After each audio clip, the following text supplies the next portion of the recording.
नितिन गडकरी जी, एक बात बताओ, पेट्रोल में इथेनॉल मिला के बेचने से क्या पेट्रोल का रेट कम हुआ?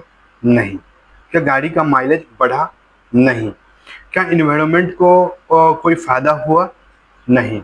क्या वाटर क्राइसिस खत्म हुआ? नहीं, बल्कि और वाटर क्राइसिस बढ़ गया। दूसरे देश पे डिपेंडेंसी खत्म हुई? तो जवाब है नहीं। तो आपने यही तो कहा था ना कि जब E20 पेट्रोल आएगा तो दूसरे देश पे डिपेंडेंसी हमारी कम हो जाएगी। लेकिन 2023 में जहां हम मक्का सिर्फ 11,000 मैट्रिक टन इंपोर्ट करते थे, वहीं जब आपने E20 प्रोग्राम लॉन्च किया तो 2024-25 में मक्के की इंपोर्ट इंपोर्ट रॉकेट की रफ्तार से बढ़ी और 8,000% बढ़ के 1.08 लाख मैट्रिक टन हो गया। ये इंपोर्ट बढ़ा। तो आप हमें ये बताएं कि जब E20 के लिए इतना इंपोर्ट बढ़ गया, तो जब आप जो E85 और E100 की बात कर रहे हैं, तो उससे हमारा इंपोर्ट और कितना बढ़ेगा मक्के का?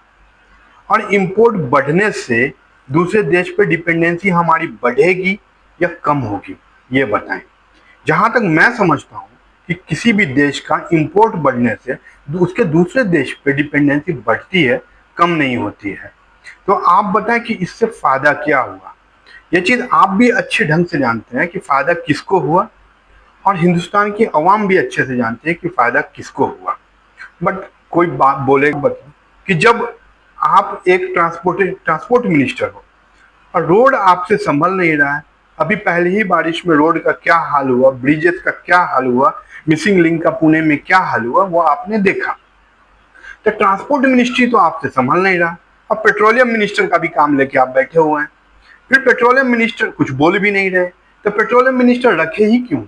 पेट्रोलियम मिनिस्टर सिर्फ रखे हो एप्स्टीन आइलैंड घूमने के लिए और एप्स्टीन फाइल में उसका नाम आने के लिए? जरा सोचिएगा कि फायदा किसको हुआ।